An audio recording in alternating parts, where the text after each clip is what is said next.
এক ছেলে তার বাবাকে গলায় গামছা দিয়ে বেঁধে টেনে হিচড়ে তাদের ঘর থেকে নিয়ে উঠান দিয়ে শেষরাইতে সে টেনে হিচড়ে নিয়ে আসছে তাদের বাসা থেকে একটু দূরের একটা গাছতলার নিচ পর্যন্ত। এরপরে এতটুকু আনার পরে বাবা বলতেছে ছেলেকে যে বাবা আমাকে তুই আর নিস না, তাহলে তুই জালেম হয়ে যাবি।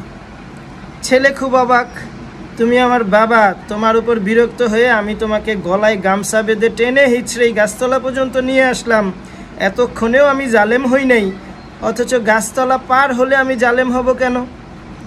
তখন বাবা বলতেছে যে দেখ, তোর বয়স থাকতে আমিও আমার বাবার সাথে জুলুম করেছিলাম, আমিও আমার বাবার সাথে অন্যায়ভাবে তাকে টেনে হিচড়ে এই গাছতলা পর্যন্ত নিয়ে আসছিলাম। আজকে আমার পাপের ফল হিসেবে, প্রায়শ্চিত্ত হিসেবে আল্লাহ পাক তোর দ্বারাও এই কাজটা ঘটিয়েছে, যেটা তোর যতটুকু দোষ না তার চেয়ে বেশি দোষ ছিল আমার। এই জন্য বলতেছি তুই এই পর্যন্ত আনছিস, কিন্তু এরপরে আর যাইস না। এই ঘটনা থেকে আমরা নানাবিধ শিক্ষা নিতে পারি, যেদিকে চাই সেদিকে ডাইভার্ট করতে পারি। আমরা যেন এই পরিমাণ জুলুম কারো প্রতি না করি, যেই পরিমাণ, অথবা কাউকে এই পরিমাণ শাস্তি না দেই যেই পরিমাণ শাস্তির সে উপযুক্ত ছিল তার চেয়ে বেশি হয়ে যায়। অর্থাৎ কেউ যদি কোনো অন্যায় করে তার যতটুকু শাস্তি প্রাপ্য এর চেয়ে বেশি না দেয়া। উদাহরণস্বরূপ একটা ছোট্ট বাচ্চাকে যেই কাজটা ধমক দিলে হয়ে যেত, ব্যাস ধমকই দিন।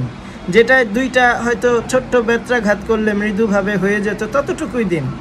রাগে গোসায় অধম্যভাবে তাকে পিটাইলেন, মানে ইচ্ছা মতো, এইটা যেমন তার উপর জুলুম হয়ে গেল, এরকম প্রতিটা ক্ষেত্রে যদি রাজনৈতিক ক্ষেত্রে হিসাব করি, কেউ কোনো ভুল করেছে, অপরাধ করেছে, যে করেছে তাকে শাস্তি দিন, যতটুকু করেছে ততটুকু শাস্তি দিন। কিন্তু এর বাহিরে যে করে নাই তাকেও শাস্তি দিলেন, যতটুকু করেছে তার চেয়ে অনেক বেশি শাস্তি দিলেন, তাহলে ওইটাও কিন্তু জুলুম হয়ে যাবে। তো এই জন্য আমরা কোনো ইনসাফ করার ক্ষেত্রেও, কোনো অন্যায়কারীকে শাস্তি দেওয়ার ক্ষেত্রেও আমাদের যেন এই মাপকাঠিটা ঠিক থাকে, সেই ব্যাপারে আমরা যত্নবান হব।